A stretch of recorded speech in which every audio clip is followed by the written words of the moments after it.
आप सभी साथियों को मेरा नमस्कार। दोस्तों, शिक्षकों के जनपद के अंदर स्थानांतरण और पारस्परिक स्थानांतरण के संदर्भ में पहले ही आदेश जारी हो चुका है और यहाँ अपनी स्क्रीन पर आप देख पा रहे हैं शिक्षकों के अंतर जनपदीय स्थानांतरण और अंतर जनपदीय पारस्परिक स्थानांतरण अर्थात म्यूचुअल ट्रांसफर के भी आदेश जारी हो चुके हैं। सबसे पहले आइए हम इस आदेश को देख लेते हैं। इसके बाद 2 जून 2023 को जो आदेश दिया गया था उसमें स्पष्ट तौर पे इस अंतर जनपदीय स्थानांतरण और म्यूचुअल ट्रांसफर के संदर्भ में नीति निर्धारित की गई है। तो नई नीति क्या कहती है, किस तरह से शिक्षकों के स्थानांतरण होंगे, उसे भी देख लेंगे। पहले आइए इस आदेश को देख लेते हैं कि इस आदेश में क्या कुछ दिया गया है। आप अपनी स्क्रीन पर देख पा रहे हैं सचिव उत्तर प्रदेश बेसिक शिक्षा परिषद प्रयागराज प्रताप सिंह बघेल जी का यह आदेश है जो कि समस्त जिला बेसिक शिक्षा अधिकारी उत्तर प्रदेश के लिए दिया गया है। यहाँ डेट की बात करते हैं तो 3/6/2023 यानी कल के डेट में यह आदेश निर्गत हुआ है। इस आदेश के विषय की बात करें तो शैक्षिक सत्र 2023-24 में बेसिक शिक्षा परिषद के अधीन संचालित विद्यालयों में कार्यरत शिक्षक शिक्षिका के अंतर जनपदीय एवं पारस्परिक स्थानांतरण के संबंध में यह आदेश दिया गया है। तो दोस्तों, आप स्पष्ट हो पा रहे हैं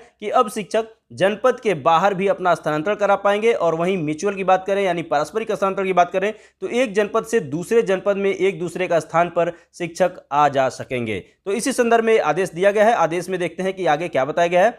इसमें बताया गया कृपया उपयुक्त विषय शासनादेश संख्या दिनांक 2 जून 2023 का संदर्भ ग्रहण करने का कष्ट करें जो शैक्षिक सत्र 2023-24 में बेसिक शिक्षा परिषद के अधीन संचालित विद्यालयों में कार्यरत शिक्षक शिक्षिका के अंतर जनपदीय एवं पारस्परिक स्थानांतरण के संबंध में है।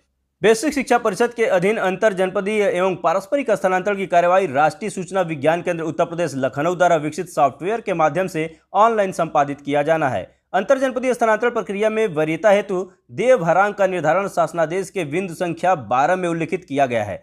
शासनादेश के बिंदु संख्या 12 के क्रम में संख्या 1 व 6 को छोड़कर शेष अन्य क्रमांक पर उल्लिखित श्रेणी का लाभ प्राप्त करने के लिए शासनादेश में दी गई व्यवस्था अनुसार प्रमाण पत्र की आवश्यकता अपरिहार्य है। तो दोस्तों, ये 1 और 6 बिंदु कौन से हैं अभी हम आपको बताएंगे आगे।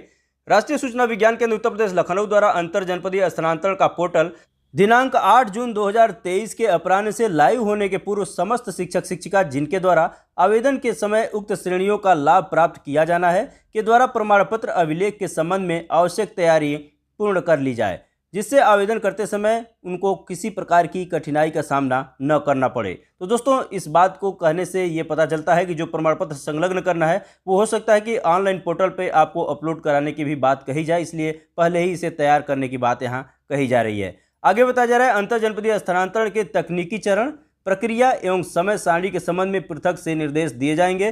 कृपया उक्त से अवगत होते हुए अग्रतर आवश्यक कार्रवाई करने का कष्ट करें भौदीय प्रताप सिंह बघेल जी, सचिव उत्तर प्रदेश बेसिक शिक्षा परिषद प्रयागराज। तो दोस्तों, स्पष्ट है कि यहाँ पे तकनीकी चरण क्या होंगे, इसकी प्रक्रिया क्या होगी और समय सारणी क्या होगी, इसके लिए अलग से आदेश देने की यहाँ बात की गई है। तो इंतजार करना होगा कि कब इसके लिए समय सारणी जारी होती है। फिलहाल आइए 2 जून का जो आदेश है उस आदेश को देखते हैं। उसमें स्पष्ट तौर पर इस अंतर जनपदीय स्थानांतरण और म्यूचुअल ट्रांसफर के बारे में जो नई नीति है वो निर्धारित की गई है। इस ट्रांसफर की नई नीति क्या है, आइए इसे देख लेते हैं। दोस्तों, अब यहाँ अपनी स्क्रीन पे देख पा रहे हैं दीपक कुमार अपर मुख्य सचिव उत्तर प्रदेश शासन का यह आदेश है जो कि महानिदेशक स्कूल शिक्षा श्री विजय किरण आनंद जी के लिए दिया गया है। यहाँ इस आदेश के डेट की बात करें तो इसी डेट का जिक्र सचिव महोदय ने अपने आदेश में किया है 2 जून 2023 को, जो कि आप देख पा रहे हैं। और इस आदेश के विषय की बात करें तो शैक्षिक सत्र 2023-24 में बेसिक शिक्षा परिषद के अधीन संचालित विद्यालयों में कार्यरत शिक्षक शिक्षिका के अंतर जनपदीय एवं पारस्परिक स्थानांतरण के संबंध में यह आदेश निर्गत किया गया है। इसके लिए दोस्तों शिक्षकों के अंतर जनपदीय स्थानांतरण और पारस्परिक स्थानांतरण के लिए 26 मई 2023 को महानिदेशक महोदय ने एक प्रस्ताव शासन को भेजा था और उसी प्रस्ताव के जवाब में यहाँ पे अपर मुख्य सचिव जी ने यहाँ पे लेटर जारी किया है। दूसरे बिंदु में इन्होंने कहा है कि इस संबंध में मुझे यह कहने का निर्देश हुआ है कि शैक्षिक सत्र 2023-24 में बेसिक शिक्षा परिषद के अधीन संचालित विद्यालयों में कार्यरत शिक्षक शिक्षिका के अंतर जनपदीय एवं पारस्परिक स्थानांतरण के संबंध में निम्नवत नीति निर्धारित की जाती है। तो दोस्तों, एक एक नीतियां हम देखते हैं कि क्या नीति होगी इस स्थानांतरण की।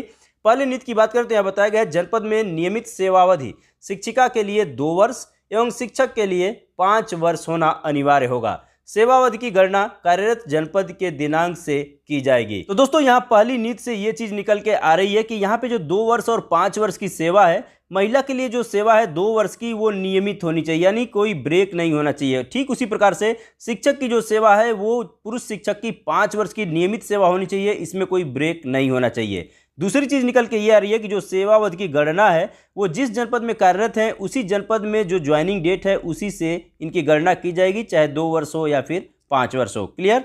यहाँ दूसरे बिंदु में बताया गया है कि माननीय न्यायालय के आदेश के अनुपालन की बाध्यता के क्रम में केवल शिक्षिका जिनके द्वारा शादी के पूर्व तथा केवल असाध्य एवं गंभीर रोग से पीड़ित शिक्षक शिक्षिका स्वयं अथवा पति पत्नी एवं अविवाहित पुत्र पुत्री जिनके द्वारा पूर्व में स्थानांतरण का लाभ लिया गया है ही दूसरी बार स्थानांतरण के लिए अर्ह होंगे। अर्थात जो असाध्य रोग या गंभीर रोग से ग्रसित हैं ऐसे ही लोग दोबारा स्थानांतरण के लिए यानी अंतर जनपदीय स्थानांतरण के लिए दोबारा वही लोग आवेदन कर पाएंगे, शेष लोग नहीं। यहाँ तीसरे नीति में बताया गया है कि उच्च न्यायालय में योजित विशेष अपील संख्या अजय कुमार बनाम उत्तर प्रदेश राज्य व अन्य में पारित आदेश दिनांक 5/7/2021 के अनुपालन की बाध्यता के दृष्टिगत शिक्षक शिक्षिका को अंतर जनपदीय स्थानांतरण के लिए एक से अधिक बार आवेदन करने के लिए नहीं रोका जाएगा, परंतु केवल आवेदन स्थानांतरण का अधिकार नहीं माना जाएगा। अर्थात कहने का तात्पर्य यह है कि एक से अधिक आवेदन करने के लिए शिक्षक शिक्षिकाओं को नहीं रोका जाएगा इस आदेश के क्रम में, लेकिन यहाँ पे आवेदन करने के बाद उनके स्थानांतरण का अधिकार सुनिश्चित नहीं किया जाएगा। उनका अधिकार नहीं होगा कि उनका स्थानांतरण किया ही जाए, ये विभाग के ऊपर होगा कि वो स्थानांतरण करे या नहीं करे। नेक्स्ट पेज पे चलते हैं।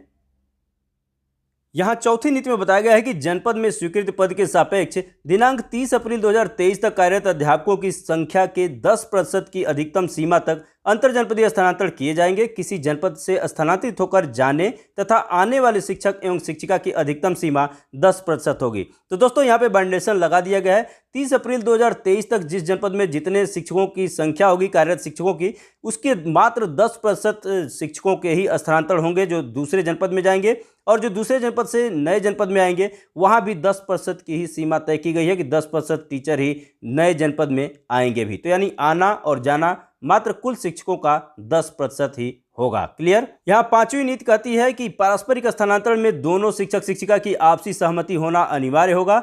अंतर जनपदीय एवं पारस्परिक स्थानांतरण की प्रक्रिया समानांतर रूप से चलेगी, परंतु पारस्परिक एवं अंतर जनपदीय स्थानांतरण दोनों का लाभ प्राप्त करने वाले शिक्षक शिक्षिका को पारस्परिक स्थानांतरण का लाभ अनुमन्य किया जाएगा। अर्थात ऐसा कोई शिक्षक है जो अपने अंतर जनपदीय स्थानांतरण के लिए भी आवेदन किया है और पारस्परिक अर्थात म्यूचुअल ट्रांसफर के लिए भी आवेदन किया है, तो दोनों ही सूरत में यदि वो एलिजिबल हो जाता है, दोनों ही ट्रांसफर उसके एलिजिबल हो जाते हैं, तो ऐसे में उसका पारस्परिक स्थानांतरण अर्थात म्यूचुअल ट्रांसफर ही उसका किया जाएगा, अंतर जनपदीय स्थानांतरण उसका नहीं किया जाएगा। क्लियर।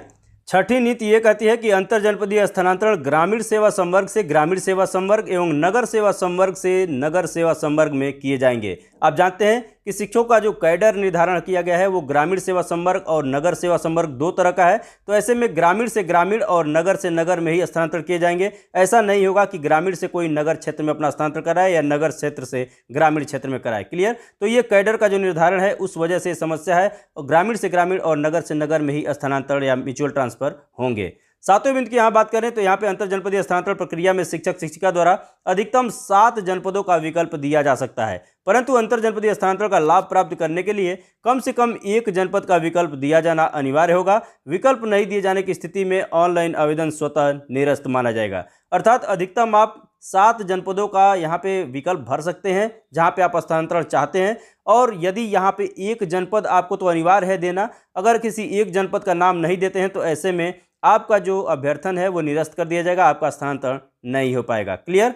अगले बिंदु की बात करते हैं, 8वें बिंदु की। तो यहाँ बताया गया है चिकित्सा स्वास्थ्य एवं परिवार कल्याण विभाग चिकित्सा अनुभाग 6 शासनादेश संख्या इतना दिनांक 17 दिसंबर 2016 के परिशिष्ट 4 में वर्णित रोग से शिक्षक शिक्षिका स्वयं अथवा पति पत्नी एवं अविवाहित पुत्र पुत्री के ग्रसित होने पर ही लाभदेय होगा। यानी जो ये चिकित्सा अनुभाग 6 का जो शासनादेश है इसी के अनुरूप अगर चिकित्सा प्रमाण पत्र आपके पास होगा और इस रोग से आप ग्रसित होंगे तभी आपको ये लाभ दिया जाएगा, अन्यथा नहीं दिया जाएगा। यहाँ 9वें बिंदु में असाध्य एवं गंभीर रोग से अखिल भारतीय आयुर्विज्ञान संस्थान, संजय गांधी आयुर्विज्ञान संस्थान, इस तरह से जितने भी संस्थान यहाँ दिए गए हैं इसी संदर्भ में आगे बताया गया है कि इसी से उपचार चल रहा हो तो अथवा उपचार कराया गया हो द्वारा निर्गत चिकित्सा प्रमाण पत्र जो चिकित्सालय के चिकित्सा अधिकारी द्वारा हस्ताक्षरित तथा चिकित्सालय के चिकित्सा अधीक्षक द्वारा प्रति हस्ताक्षरित एवं कार्यरत जनपद के मुख्य चिकित्सा अधिकारी द्वारा प्रति हस्ताक्षरित होने पर ही लाभदेय होगा। यानी कि इस तरह से प्रमाण पत्र जो होगा वो इस प्रक्रिया से ही आपका यहाँ पे मान्य किया जाएगा। 10वें बिंदु बताया गया है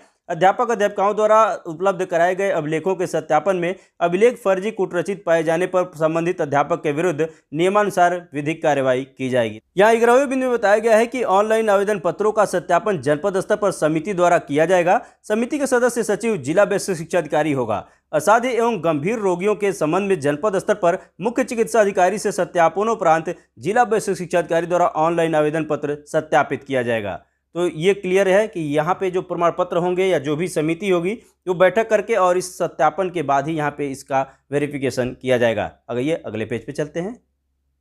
अब दोस्तों यहाँ 12वें बिंदु में अंतर जनपदीय स्थानांतरण प्रक्रिया में वरीयता हेतु जो भारांक दिए जाएंगे अर्थात वेटेज दिए जाएंगे उसके संदर्भ में यहाँ बात की गई है। यहाँ पे पहले बिंदु में बताया गया है कि सेवा के प्रत्येक पूर्ण वर्ष के लिए 1 अंक दिया जाएगा अर्थात कुल मिला के 15 अंक दिया जाएगा। अर्थात जितने वर्ष की आपकी नौकरी हो चुकी है उतने अंक आपको यहाँ पे मिलेंगे, अधिकतम 15 अंक ही मिलेंगे। क्लियर। दूसरे बिंदु की बात करें तो यहाँ दिव्यांग अध्यापक अध्यापिका स्वयं हो या फिर पति या पत्नी हो या अविवाहित पुत्र पुत्री हो, इसके लिए 10 अंक प्रदान किए जाएंगे। वहीं पे असाध्य या गंभीर रोग से ग्रसित जो अध्यापक अध्यापिका हैं या फिर स्वयं हो या पति हो या पत्नी हो या फिर अविवाहित पुत्र पुत्री हो, तो यहाँ पे उनको 20 अंक का वेटेज दिया जाएगा। यहाँ चौथा बिंदु बताया गया है कि शिक्षक शिक्षिका जिनके पति या पत्नी सरकारी सेवा में हो, जैसे भारत सरकार, भारतीय थल सेना में हो या वायुसेना में हो या नौसेना में हो, केंद्रीय अर्धसैनिक बल में हो या फिर उत्तर प्रदेश सरकार व उत्तर प्रदेश बेसिक शिक्षा परिषद के अधीन संचालित जो भी नौकरियां हैं उसमें नियमित रूप से कार्यरत हो, तो उनके लिए यहाँ पे 10 अंक का वेटेज दिया जाएगा। वहीं 5वें बिंदु में बताया गया है कि एकल अभिभावक पुत्र पुत्रियों का अकेले पालन करने वाले ऐसे शिक्षक शिक्षिका उनको 10 अंक यहाँ पे प्रदान किया जाएगा। महिला अध्यापक कोई है तो सिर्फ महिला के नाम पर उनको 10 अंक का वेटेज यहाँ पे दिया जाएगा। 7वें बिंदु की बात करें तो राष्ट्रीय पुरस्कार प्राप्त अध्यापक के लिए यहाँ पे 5 अंक का वेटेज दिया जाएगा और वहीं पे राज्य पुरस्कार प्राप्त अध्यापक अध्यापिका कोई है तो उनको 3 अंक का वेटेज यहाँ पे दिया जाएगा। तो इस तरह से यहाँ पे भारांकों का निर्धारण किया गया है। 13वें बिंदु बताया गया है अध्यापक अध्यापिका के अंक समान होने पर, नियुक्ति तिथि में वरिष्ठतम तथा नियुक्ति तिथि में समानता होने पर अधिकतम आयु वाले शिक्षक शिक्षिका को अंतर जनपदीय स्थानांतरण का लाभ दिया जाएगा। अर्थात यहाँ पे अगर नियुक्ति तिथि दोनों शिक्षकों की एक हो जाती है तो ऐसी स्थिति में उनकी जन्म तिथि देखी जाएगी और उसमें जो वरिष्ठ होगा यानी उम्र में जो बड़ा होगा तो उसको अंतर जनपदीय स्थानांतरण का लाभ दिया जाएगा। 14वें बिंदु की बात करें तो यहाँ बताया गया है अंतर जनपदीय एवं पारस्परिक स्थानांतरण प्रक्रिया में स्थानांतरित शिक्षक शिक्षिका को आवंटित जनपद में विद्यालय आवंटन की कार्रवाई बेसिक शिक्षा अनुभाग 5 के शासनादेश संख्या दिनांक 20 अगस्त 2022 में निहित प्राविधान के अनुसार की जाएगी। यहाँ पे आगे बताया गया 15वें बिंदु में शैक्षिक सत्र 2023-24 के लिए अंतर जनपदीय एवं पारस्परिक स्थानांतरण की समस्त प्रक्रिया शासनादेश के क्रम में राष्ट्रीय सूचना विज्ञान केंद्र लखनऊ से विचार विमर्श के उपरांत समय सारणी के अनुसार ऑनलाइन किया जाएगा। ऑफलाइन आवेदन पत्र पर किसी भी दशा में विचार नहीं किया जाएगा। अर्थात ये सारी प्रक्रिया ऑनलाइन ही होगी, ऑफलाइन प्रक्रिया पर कोई विचार नहीं किया जाएगा।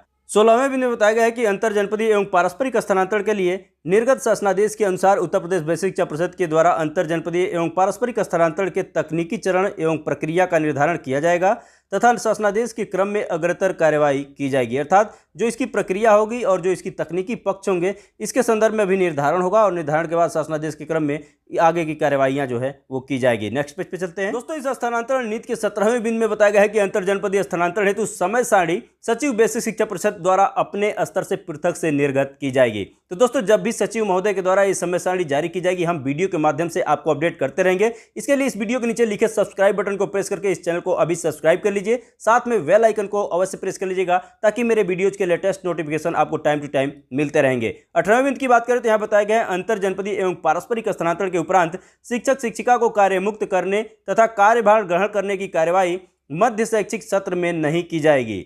शिक्षक शिक्षिका को कार्य मुक्त करने तथा कार्यभार ग्रहण करने की कार्यवाही अवकाश के दौरान ही की जाएगी। तो दोस्तों यहाँ पे दो चीजें स्पष्ट हो रही है। एक तो बात ये कही जा रही है कि जो शिक्षकों के कार्यभार ग्रहण या फिर कार्य मुक्ति का कार्य है वो मध्य शैक्षिक सत्र में नहीं किया जाएगा, तो बचता है ग्रीष्मावकाश और शीतावकाश। और इसके अलावा ये भी बताया जा रहा है कि कार्यवाही जो होगी वो अवकाश के दौरान ही की जाएगी, यानी शिक्षक जो कार्य मुक्त या कार्यभार ग्रहण करेंगे वो अवकाश के दौरान ही करेंगे। तो यहाँ पे चीज़ तो स्पष्ट है कि ग्रीष्मावकाश या शीतावकाश बचता है, लेकिन यहाँ पे दोस्तों पूर्व में उदाहरण यही रहे हैं, कई उदाहरण रहे हैं कि बीच शैक्षिक सत्र में ही शिक्षकों के यहाँ पे स्थानांतरण किए गए हैं। इस बार क्या होता है ये देखने वाली बात होगी। 19वें बिंदु की बात करें तो यहाँ बताया गया है बेसिक शिक्षा परिषद के अधीन संचालित विद्यालयों में कार्यरत शिक्षक शिक्षिका के अंतर जनपदीय एवं पारस्परिक स्थानांतरण के संबंध में पूर्व में निर्गत समस्त शासनादेश अवक्रमित माने व समझे जाएंगे। कृपया उपरोक्तानुसार अग्रतर कार्यवाही यथाशीघ्र सुनिश्चित कराने का कष्ट करें। बहुत दीपक कुमार, अपर मुख्य सचिव। तो दोस्तों यही आदेश एक बाकी रह गया था। जनपद के अंदर तो स्थानांतरण के लिए आदेश जारी हो चुके हैं, म्यूचुअल के लिए भी आदेश जारी हो चुके हैं, पदोन्नति के लिए भी आदेश जारी हो चुके हैं। अब ये अंतर जनपदीय स्थानांतरण और अंतर जनपदीय म्यूचुअल ट्रांसफर के आदेश शेष थे, वो भी आज ये आदेश पूरा हो गया। सारे आदेश आ चुके हैं, लेकिन मूर्त रूप में क्या इस पर कार्रवाई होती है या पूर्व के आदेशों की भांति ये भी ठंडे बस्ते में चला जाएगा, ये देखने वाली बात होगी। तो दोस्तों ये रहा छोटा सा अपडेट आप सभी के लिए। वीडियो अच्छी लगी हो तो एक लाइक कर दीजिएगा, चैनल को सब्सक्राइब नहीं किया है तो इस वीडियो के नीचे लिखे सब्सक्राइब बटन को प्रेस करके इस चैनल को सब्सक्राइब कर लीजिएगा, साथ में बेल आइकन को अवश्य प्रेस कर लीजिएगा ताकि मेरे लेटेस्ट वीडियोज के नोटिफिकेशन टाइम टू टाइम आपको मिलते रहेंगे। मिलते हैं दोस्तों नेक्स्ट वीडियो में किसी अन्य टॉपिक के साथ, तब तक के लिए नमस्कार।